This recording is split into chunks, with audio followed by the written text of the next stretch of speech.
Hello everyone, welcome back to my channel. तो guys, आप सभी जन कैसे हो? आई होप आप सभी जन बहुत ही अच्छे होंगे, अपने अपने घरों में स्वस्थ होंगे। तो गाइज़, सबसे पहले तो आप सभी जन को मेरी तरफ से गणेश चतुर्थी की बहुत बहुत शुभकामनाएं। तो दोस्तों, हर साल की तरह बप्पा इस साल भी हमारे घर आए हैं और हम सभी जन पूरे आस्था के साथ बप्पा की सेवा पे लग गए हैं। और जब भी पापा घर आते हैं तो घर का पूरा माहौल ही बदल जाता है, मतलब पूरे घर में रौनक आ जाती है। और मैं तो बहुत ज़्यादा खुश होती हूँ। मेरा तो बहुत, मतलब मेरे साथ साथ मेरे बच्चे जो है वो बहुत ज़्यादा एक्साइटेड होते हैं पापा की सेवा करना।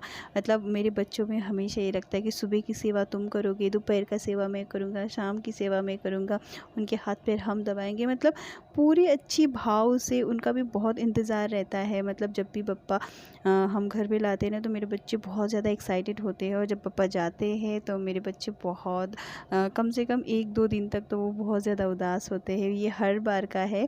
और जब पापा घर आते हैं तो मेरे बच्चों की जो एक्साइटमेंट लेवल और जो खुशी की वो जो लहर जो होती है ना, वो कुछ अलग ही जगह पे होती है। वो बहुत ज़्यादा खुश होते हैं। और जो मेरे हस्बैंड हैं उनको तो बहुत ही ज़्यादा, मतलब वो तो बचपन से जब मैं जब शादी होकर आई थी तो मेरे जो मदर इन लॉ थे और मेरे फादर इन लॉ है जो, वो हमें सुनाते हैं। जो भी हमारी फैमिली मेम्बर्स हैं तो वो हमें बताते हैं कि उनको तो बचपन से ही बहुत ज़्यादा रुचि है इन सब में। तो मेरे हस्बैंड बहुत ज़्यादा खुशी से ये सारी चीज़ें करते हैं। पापा को लाना, उनका उनका भी एक्साइटमेंट जो लेवल होता है ना, वो बहुत ही अलग होता है। बहुत ही खुश होकर वो सारी चीज़ें करते हैं, उनकी सेवा में कोई कमी नहीं रखते हैं। तो बस हम भी इसी तरह से सारी उनकी जो भी सेवा है अच्छे से करते हैं। उनका खान पीन का सबका बहुत अच्छे से ध्यान रखते हैं। साथ ही साथ मेरी बड़ी बेटी है, वो भी बहुत अच्छे से उनका जो ध्यान रखती है, सेवा वगैरह करना बहुत अच्छे से करते हैं। तो यहाँ पर पापा को भूख लग रहा है अभी। वैसे तो पापा को हमारे घर आए हुए 4 दिन हो चुके हैं और मैंने यहाँ पर जितनी भी वीडियोस थे जो आपको शेयर करी अभी, वो फर्स्ट डे से ही था। और साथ ही साथ मैंने यहाँ पर और भी कुछ वीडियोस ऐड करी है जो बहुत पहले की थी। तो मैंने सोचा कि वो कुछ रीज़न्स की वजह से मैं आप लोगों के साथ शेयर नहीं कर पा रही थी। सबसे पहले तो मेरे घर का जो नेट था वो बिल्कुल भी काम नहीं कर रहा था, और जो बाकी डिवाइस थे वो मेरे बच्चों के पढ़ाई के लिए, ऑनलाइन क्लासेस के लिए वो बिज़ी जा रहे थे। और क्लासेस ख़त्म होने के बाद भी जो उनका काम रहता है, होमवर्क वगैरह रहता है, जो भी असाइनमेंट वगैरह है, तो वो सारी चीज़ें बाकी डिवाइस से हो रहा था। तो बस मैं उसी के चलते मैं आप लोगों के साथ कोई भी वीडियो शेयर नहीं कर पाई, क्योंकि मुझे एडिटिंग करने के लिए मेरे पास कोई भी वो नहीं हो रहा था। तो अब जाके मेरा जो नेट है, वाईफाई का कनेक्शन जो ठीक हुआ है, तो मैं आप लोगों के साथ ये वीडियो शेयर कर रही हूँ। और वो सारी वीडियोस मैं आप लोगों के साथ इस तरीके से अलग अलग करती तो शायद वो बहुत पुराना हो जाता। तो मैंने सोचा कि इसी वक्त मैं उसी वीडियो को भी इस वीडियो में ऐड कर दूँ, सारी वीडियोज़ यहाँ पर ऐड कर दूँ। तो बस मैंने यहाँ पर राखी के दिन से जो भी वीडियोस थे, मैंने थोड़े थोड़े जो भी पार्ट्स थे यहाँ पर आप लोगों के लिए ऐड करा है। तो यहाँ पर हमने राखी भी अच्छे से सेलिब्रेट कर लिया था। हर घर का जो त्यौहार मनाने का रूल नियम जैसे भी होता है वो अपने तरीके से हम मनाते हैं। तो हम यहाँ पर जिस तरीके से मना रहे हैं वो आप लोगों के साथ शेयर कर रहे हैं। पहले आपने देखा फर्स्ट में कि पापा जी ने जो दरवाजे पे वो सोहन लगाते हैं, हम मोस्टली शायद पीपल इसी तरह से लगाते हैं या इस तरह से पूछते हैं। तो हम भी यहाँ पर दरवाजे पे सोहन का जो टीका करते हैं, वहाँ पर पूछते हैं। जो हमारे जवे बनते, मीठे जवे बनते, पूरी बनती है, कुछ भी जो भी हमारा खाना बनता है वो हम पहले गाय को निकालते हैं। उसके बाद जो सोहन पे चढ़ता है वहाँ पूजा करते हैं, उसके बाद ही हम सब सारी चीज़ें करते हैं घर में। तो ये वाली पूजा जो होती है, जो सोहन वगैरह लगाना दरवाज़ों पे, तो वो पापा जी ही लगाते हैं। लेकिन एक दिन पहले जो घर के दरवाजे पे जो हम भगवान जी का नाम लिखते हैं वो मैं लिखती हूँ। तो हमारे यहाँ पर लिखते हैं महावीर स्वामी जी का नाम लिखते हैं, जो भी जैनी भगवान का नाम होते हैं वो हम वहाँ लिखते हैं। तो उसके बाद पापा जी नेक्स्ट डे ही राखी वाले दिन सोहन वगैरह लगा के वहाँ टीका करते हैं। और उसके बाद ही हम जो राखी का जो प्रोग्राम होता है वो हम शुरू करते हैं। तो सबसे पहले यहाँ पर उसके बाद मैं हमेशा ही साईनाथ को राखी बांधती हूँ। तो बस मैंने यहाँ पर साईनाथ को राखी बांध दी थी। उसके बाद उनकी पूजा वगैरह भी कर ली थी। सब कुछ होने के बाद बच्चों ने भी यहाँ पर आरव को राखी बांध दी थी, और यहाँ पर बहुत खुश होके वो अपनी बहनों को गिफ्ट्स दे रहा है। और जो देवर के बच्चे हैं वो भी मेरे घर ही आते हैं, और सारे बच्चे एक साथ में ही यहाँ पर राखी सेलिब्रेट करते हैं। और जो देवर का बेटा है वो मेरे हस्बैंड से बहुत ज़्यादा डरते हैं। जब भी उनको देखते हैं तो वो बहुत ज़्यादा रोने लगते हैं। तो बस इसीलिए उसका फेस अभी क्लियर यहाँ पर नहीं आया। और जो छोटी वाली बेटी है, मतलब मेरे देवर की लड़की है, यहाँ पर राखी बांध रही है आरव को। तो आप सभी को पता है जब घर के सारे बच्चे एक जगह इकट्ठा हो जाते हैं तब वहाँ की रौनक कितनी अच्छी होती है, और साथ ही साथ बच्चे कितनी ज़्यादा मस्ती करते हैं। तो एग्जैक्टली यहाँ पर भी यही हुआ, बच्चों ने खूब मस्ती करी यहाँ पर। और सच बोलूँ तो ना, ये कोरोना के चलते हुए बच्चे एक दूसरे से मिल भी नहीं पा रहे थे, या तो बच्चे कहीं जा भी नहीं पा रहे। तो यहाँ पर काफ़ी दिनों बाद सारे बच्चे इकट्ठे होने के बाद बहुत सारा मस्ती कर रहे थे। तो मुझे देख के बहुत ज़्यादा खुशी मिल रही थी। मुझे क्या, सभी फैमिली मेम्बर्स देख के बहुत खुश हो रहे थे यहाँ पर। तो गाइज़, राखी का सेलिब्रेशन तो यहाँ पर ख़त्म हो गया, बट उसके बाद जो मेरे लिए सबसे टफ़ टास्क था वो शुरू हो गया था। और आप में से जितने सारे लोग मुझे फ़ॉलो करते हैं उनको तो पता ही होगा कि मैंने अभी हाल ही में ही लॉकडाउन से पहले ही मैंने यहाँ पर सोफ़े बनवाए थे, अपना घर का सोफ़ा बनवाया था। बट वो अनफॉर्चुनेटली उसकी सीट जो थी, एक जो लंबा जो सोफ़ा होता है 3 सीटर वाला, उसकी जो सीट थी वो टूट गई थी। और आफ्टर लॉकडाउन जो मज़दूर थे, जो कारीगर थे, वो भी सब अपने अपने घर चले गए थे। तो वो कुछ काम नहीं हो पा रहा था।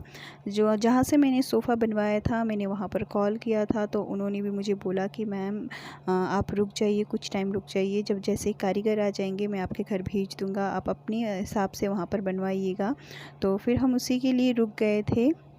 और जो कारीगर थे वो सारे राखी के बाद ही आए थे। और जैसे कारीगर आए तो जिससे भी हमने सोफ़ा बनवाया था उन्होंने फिर हमारे घर कारीगर को भेजा। और जब कारीगर ने आकर सोफ़े को देखा तो उन्होंने बोला कि ये तो पूरा ही खुलेगा, मतलब टोटल इसका कपड़ा निकलेगा, उसके बाद ही ये ठीक होगा। तो उन्होंने हमें सजेस्ट करा कि आपको ये पूरा कपड़ा ही चेंज कर लीजिएगा, क्योंकि वो जो कपड़ा हमने लगवाया था वैसे तो वो बहुत ही अच्छी क्वालिटी की थी और दिखने में भी बहुत ही ज़्यादा अच्छा लुक आ रहा था पहले वाला जो सोफ़ा था। तो बट वो क्या था कि जो डिज़ाइन हमने बनवाई थी उस डिज़ाइन के अंदर क्या रहता कि वो जो कपड़ा है वो थोड़ा-सा ढीला पड़ जाता। तो बस हमने काफ़ी चीज़ें उन्होंने देखकर उन्होंने बोला कि आप दूसरे टाइप के कपड़े इसमें लगवा लीजिएगा। तो फिर उन्होंने हमें काफ़ी सारी वैरायटी दिखाई कपड़े की, तो उनमें से हमने फिर ये वाला कपड़ा सेलेक्ट करा। हालाँकि मुझे उस वक़्त बिल्कुल समझ में नहीं आ रहा था और हम मार्केट भी नहीं जा पा रहे थे। तो हमने बस जैसे-तैसे वो सेलेक्ट कर लिया और फिर बनवाना शुरू करा। और आप लोगों को पता ही होगा गाइज़ कि मेरे पास दो चेयर भी थे और साथ में एक जो टेबल सी थी, सेठी सी थी छोटी-सी, जो आप लोगों के साथ मैंने पिछले वीडियो में भी शेयर करा था, जिसका मैंने डीआईवाई जो कवर भी बनवाया था, फिक्स वाले कवर भी मैंने खुद से बनाया था। तो मैंने जब सोचा कि घर में कारीगर आ ही गए हैं तो मैं इनका भी सारा चीज़ चेंज करवा लूँ। और क्योंकि मेरी जो सोफ़ा था, पहले वाला सोफ़ा था, वो बिल्कुल नया ही था, क्योंकि लॉकडाउन से जस्ट थोड़ी पहले ही मैंने उसको बनवाया था। तो जो उसका कपड़ा था वो मुझे वैसे भी बहुत पसंद था, वो कपड़ा वाकई में बहुत अच्छा लगता था मुझे। उसकी क्वालिटी, उसका टेक्सचर बहुत ही अच्छा था। तो मैंने उनसे, कारीगर से पूछा कि अगर आप ये कपड़ा निकाल रहे हो उसको ध्यान से निकाल के अगर आप इस कुर्सी में और वो छोटी वाली चेयर में आप फ़िक्स कर सकते हो तो आप वो कर दो। तो उन्होंने पहले कपड़े को देखा और फिर मुझे बोला कि जी हाँ, बिल्कुल हम कर सकते हैं और नहीं भी हुआ तो हम कोशिश ज़रूर करेंगे। तो मैंने उनको बोला कि ठीक है, आप कर सकते हो तो इसको भी प्लीज़ आप कर दो। और जितने भी उसमें फॉर्म वगैरह थे उसको बिल्कुल ही ख़राब हो चुके थे, तो वो भी मैंने चेंज करवाई टोटल। मतलब उसका तो सोचिए कि पूरा ही रेनोवेट करा लिया मैंने, टोटल उसको नया ही बनवा लिया मैंने। पूरा फॉर्म वगैरह, गद्दी वगैरह सब कुछ चेंज करवा लिया था। तो गाइस, ये घर पे कोई भी फ़र्नीचर बनवाना या कोई भी फ़र्नीचर का रेनोवेट कराना मेरा पहला एक्सपीरियंस था। तो सच बोलूँ तो सच में बहुत ज़्यादा टफ़ रहा मेरे लिए, क्योंकि 3 बच्चों के साथ गर्मी का पूरा टाइम में इस तरीके से सारा काम मेरे लिए बहुत ज़्यादा फैल गया था। और अभी मेरे हस्बैंड भी शॉप जाने लग गए थे तो वो भी घर पे नहीं थे, मैं अकेली थी। और आप लोगों को पता है छोटा वाला जो बेटा है बहुत ज़्यादा बदमाश है, उसको संभालना पूरे दिन और ये सारे काम को देखना और छोटी-छोटी चीज़ें मुझे ठीक करवाना कि ये इस तरह से करना है, उस तरीके से करना है, सारी चीज़ों का देखना सच में बहुत ज़्यादा टफ़ रह गया था। और स्पेशली जो 2 कुर्सी जो हमने ठीक करवाई थी उसमें से जो वो काफ़ी पुरानी थी, तो उसमें से जो गद्दी वगैरह थी ना, तो उसकी जो पार्टिकल्स है, छोटे-छोटे पार्टिकल्स है, जब उन्होंने निकाला, खोला तो वो बिल्कुल ही चूरा-चूरा सा हो रहा था, क्योंकि उनको पता था कि सारा चेंज करना है, तो उन्होंने एकदम से तोड़ दिया था, उसको खोल दिया था। तो उसके जो छोटे-छोटे पार्टिकल्स हैं ना, वो सारे घर में बिखर रहे थे, चाहे ऊपर, नीचे, हर जगह, मतलब घर के हर कोने में। मतलब वो छोटे-छोटे पार्टिकल्स तो होते ही है, वो तो हर घर में, मतलब हर जगह फैल गए थे। तो मुझे मतलब सारा काम ख़त्म होने के बाद जब ये चले जाते थे, कम से कम ये 9 बजे तक, 10 बजे तक चले जाते थे जो ये 2 कारीगर काम कर रहे हैं, तो उसके बाद मुझे सारा घर का साफ़ करना पड़ता था दोबारा। और सच में मेरे लिए बहुत ज़्यादा डिफ़िकल्ट था, मैं उस टाइम बहुत ज़्यादा थक जाती थी, क्योंकि जो बेटा था, मेरा छोटा वाला बेटा है, वो बहुत ही ज़्यादा शरारती है। और जो इसमें काम वगैरह करवाया था, जो चेयर में काम करवाया था, तो स्पेशल में उसमें ना बहुत ज़्यादा थंब पिन के बहुत ज़्यादा इस्तेमाल किया गया था। और उसको निकालने में तो काफ़ी जगह वो टूट के, मतलब कोने-कोने में भी जा रहे थे। तो डर लग रहा था कि बच्चों के कहीं चुभ ना जाए, कहीं खुद के भी ना लग जाए, किसी के ना लग जाए। तो बस उन सारी चीज़ों को बहुत ही ज़्यादा ध्यान देना पड़ रहा था। तो बस यही था मेरे लिए, और एक्सपीरियंस बहुत ही ज़्यादा टफ़ था। और गाइज़, आप लोगों को एक बात शेयर करूँ तो जब ये सोफ़ा बन के तैयार हुआ, मैं उतनी ज़्यादा खुश नहीं थी, क्योंकि जो ये सोफ़ा का कपड़ा था वो मेरे पसंद के मुताबिक बिल्कुल भी नहीं था और मेरे पास कोई भी ऑप्शन नहीं था। और बाहर जाने का तो अभी मेरा कोई भी ऐसा चांस नहीं था। मैं मतलब मेरा ऐसा कोई मनी नहीं है कि मैं बाहर जाके ये सारी चीज़ें परचेज़ करूं। और मुझे सोफ़े को ठीक कराना भी बहुत ज़रूरी था क्योंकि वो काफ़ी मतलब काफ़ी पहले टूट गया था। मतलब 1 महीने से ऊपर हो गया था। वो तो हमें कारीगर के चलते वेट करना पड़ा हमें उसी हिसाब से। बट जब ये कुर्सी बन के तैयार हुआ मैं बहुत ज़्यादा खुश हुई क्योंकि जो मैं पसंद करके कपड़े लाई थी सोफ़े के लिए वही कपड़ा मैंने इस कुर्सी पे लगवाया। हालांकि जो उसकी कुर्सी की बैक साइड में थोड़ा पहले डिज़ाइनिंग कपड़ा था, मैं चाहती थी इसका भी पीछे डिज़ाइनिंग वाला कपड़ा ही लगाऊं। बट चलो उस वक्त कोई भी ऑप्शन नहीं था तो सिंपल सा ही लगा लिया। बट वो भी बहुत अच्छा लुक आ रहा था। ओवरऑल जब सोफ़ा बना तो देख सकते हैं ये कुछ इस टाइप के बन गए थे। ये बहुत ज़्यादा अभी तो आपको एक्चुअली लाइट है और इस कैमरे में बहुत ज़्यादा शाइनी आ रहा है। बट ये इतना ज़्यादा शाइनी नहीं है जितना आपको दिख रहा है। बट ठीक है, मैं 100% सेटिस्फाई तो नहीं हूँ। बट ठीक है, हाँ जो है सही है, पहले से भी बेहतर ही बना है क्योंकि पहले की जो सिलाई वगैरह था वो थोड़ी सी मेरे को खलती थी। बट हाँ ओवरऑल ये बहुत ही अच्छा बना है। बट स्टिल मैं 100% सेटिस्फाई बिल्कुल भी नहीं हूँ। और मैं चाहूँगी कि फ्यूचर में ज़रूर मैं इसका कवर बनवाऊँगी, फिक्स्ड वाला कवर बनवाऊँगी जो लूज़ कवर बनते हैं। तो मैं उसका जो कवर कपड़ा है वो मैं थोड़ा सा अच्छी क्वालिटी का लेकर आऊँ और अपने मनपसंद का लेकर आऊँ। जब ये लगे तो मुझे हाँ देखने में खुशी मिले। और साथ ही साथ आप देख सकते हैं जो चेयर है वो भी अभी तो लाइट की वजह से आपको इतनी अच्छी सी लुक नहीं आ रहा, लेकिन सच में अगर आप इसको सामने से देखेंगे ना तो इसका जो लुक है बहुत ही ज़्यादा खूबसूरत आया है, बहुत ही प्यारा आया है। एग्जैक्टली जो मैं चाहती थी वो एग्जैक्टली बन के आया है।